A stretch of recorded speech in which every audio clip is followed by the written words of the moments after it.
Nous allons corriger l'exercice 46, page 65 du livre.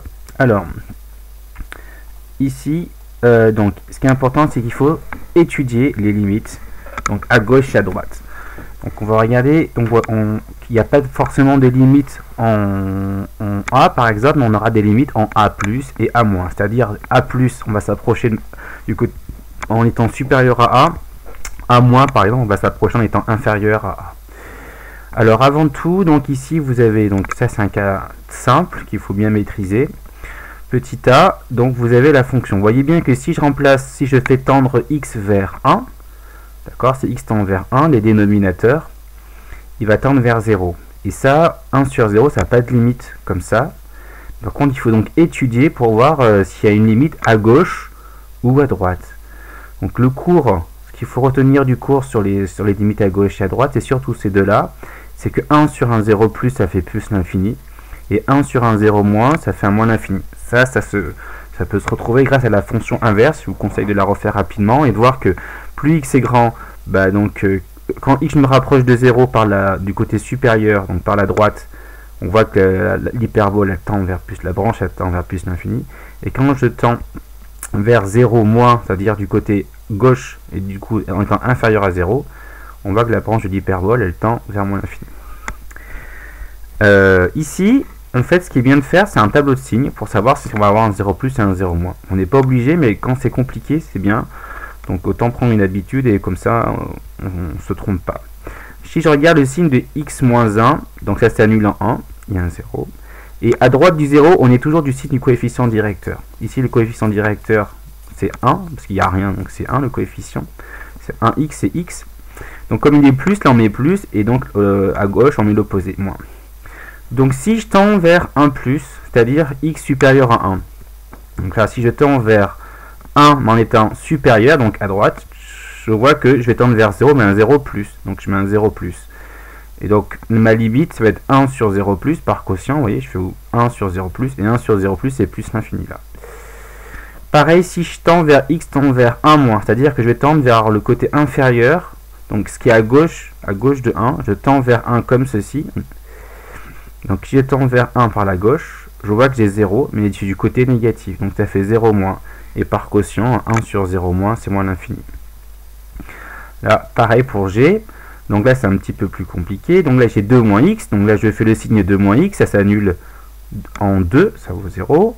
Et le signe de x, c'est ici du coefficient directeur, ici c'est moins 1. Donc à droite, je mets le signe du coefficient directeur, c'est-à-dire moins, et du coup à gauche, je mets plus.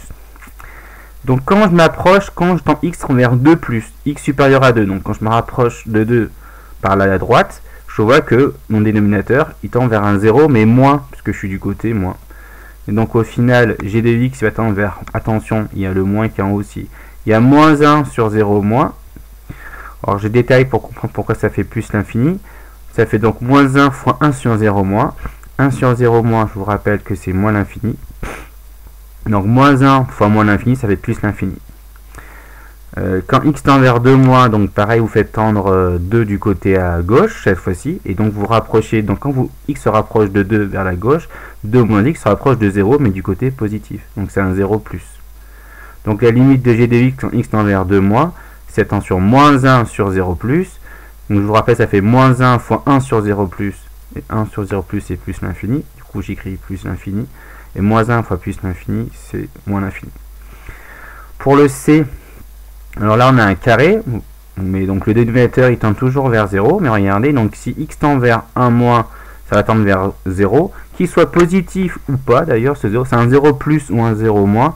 Ça n'a pas d'importance, puisque je vais mettre au carré. Donc la limite en 1 moins et quand x tend vers 1 plus, c'est pareil, ça fait toujours un 0 plus.